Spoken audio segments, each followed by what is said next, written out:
ఏమిటా ముచ్చట? అంతలా చెవిలో ఏం మాట్లాడుకున్నారు? అగో మాట్లాడుకోవడానికి అక్కడే సమయం వచ్చిందా? మోసం చేస్తున్న రాజకీయ ఉద్దండులు ఎవరు? ఇగో రామయ్య సాక్షిగా జరిగిన ఈ రాజకీయ వింత ఇప్పుడు ప్రస్తుతం హుజురాబాద్ నియోజకవర్గంలోని హాట్ టాపిక్గా మారింది. సీతారాముల కళ్యాణం పురస్కరించుకొని దేశంలోని అయోధ్యలో బాలరాముని నుదుటిపై సూర్యకాంతి తాకడం ఓ అద్భుతమైతే, ఇల్లంతకుంట సీతారాముల దేవాలయంలో రాజకీయ ప్రత్యర్థులైన ఇద్దరు ముచ్చటించుకున్న రాజకీయ వింత ఇక్కడే చోటు చేసుకుంటాంది. మరో వింతగా స్థానికులైతే దీన్ని చూస్తాన్లు. ఇంతకీ ఏం జరిగిందని అనుకుంటాన్లా?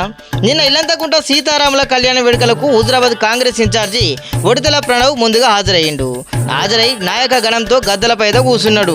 తర్వాత సతీ సమేతంగా హుజురాబాద్ ఎమ్మెల్యే కౌశిక్ రెడ్డి, మాజీ ఎంపీ వినోద్ కుమార్ కూడా కళ్యాణ మహోత్సవానికి వచ్చిండు. అప్పటికే అక్కడ కూర్చోడానికి ప్లేస్ కూడా లేకపోయే. ఇక కార్పెట్ పైన కూర్చొని వేడుకలను తిలకించిండు ఆ ఇద్దరు. ఇక అసలు తంతు ఇక్కడే జరిగిందుల్లో. కాసేపటి తర్వాత రామయ్య వేడుకల వేదికకు వచ్చిన హుజురాబాద్ ఇన్ఛార్జి ప్రణవ్, ఎమ్మెల్యే పాడి కౌశిక్ రెడ్డి ఒకరినొకరు పలకరించుకున్నారు. కాసేపు ముచ్చటించుకున్నారు. ఇది బాగానే ఉంది, కానీ ఇంకొంచెం డెప్త్కు వెళ్తే ఇద్దరు చెవుల్లో గుసగుసలాడుకున్నారులా. తర్వాత ఎదురెదురుగా కూర్చుకొని భోజనం కూడా చేసిండు. ఇదంతా చూస్తున్న ఇరు పార్టీల లీడర్లు ఇదే వింత అంటూ వింతగా చూస్తున్నారు.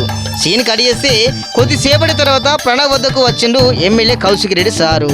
ఆప్యాయతగా పలకరిస్తూ నియోజకవర్గంలో జరుగుతున్న రాజకీయ పరిణామాలు, పార్టీలో మార్పులు, ఇతర పార్టీలోకి వలసలు, జరిగిన మోసాలపై నవ్వుకుంటూనే ముచ్చటించిల్లట. మరి ఇవాళ నేను ఎమ్మెల్యే, రేపు మీరు కూడా ఎమ్మెల్యే కావచ్చు. పార్టీలు మారేటోళ్ళు మారుతూనే ఉన్నారు. నాదొక చిన్న విన్నపం, నిన్న పొన్నం ప్రభాకర్ను, మొన్న ఈటల రాజేంద్రను, ఇవాళ నన్ను, రేపు నిన్ను మోసం చేయడానికి కూడా లీడర్లు తయారవుతాండ్రు. అట్లాంటి లీడర్ల పట్ల జరంత జాగ్రత్త అంటూ కూడా మాట్లాడిన విషయాలు ప్రత్యక్షంగా విన్న లీడర్లు ఆశ్చర్యానికి గురి కావాల్సిన పరిస్థితి అయితే నెలకొన్నది. ఇంకా ఈ సంఘటనతో అక్కడే ఉన్న కొంతమంది లీడర్లు అసహనం వ్యక్తం చేసినట్టుగానే తెలిసింది. రాజకీయాలు శాశ్వత శత్రువులు మిత్రులు ఉండరని, మానవ సంబంధాలే గొప్పవని ఎమ్మెల్యే కౌశిక్ రెడ్డి కల్పగోలుతనంలో కనిపించగా, రాజకీయంగా నియోజకవర్గానికి ఇది ఒక మంచి పరిణామమని, శుభసూచకమని సీనియర్ లీడర్లు అయితే చెప్పుకొస్తున్నారు. కొంతమంది అయితే నవ్వుకునేలా ఎప్పుడు వస్తున్నావు, మా పార్టీలోకి రావట్లేదు, చూస్తా, సమయం వస్తే వచ్చేస్తా అన్నట్లుగానే చెవుల్లో ఇరుగురు గుసగుసలాడిన తీరును నలుగురు నాలుగు రకాలుగానైతే చర్చించుకుంటున్నారు. ఇదయ్యా నిన్న సీతారాముల కళ్యాణం సాక్షి జరిగిన వింత రాజకీయం. ఇది ఎక్కడికి దారితీస్తుందో చూడాల్సిందే మరి.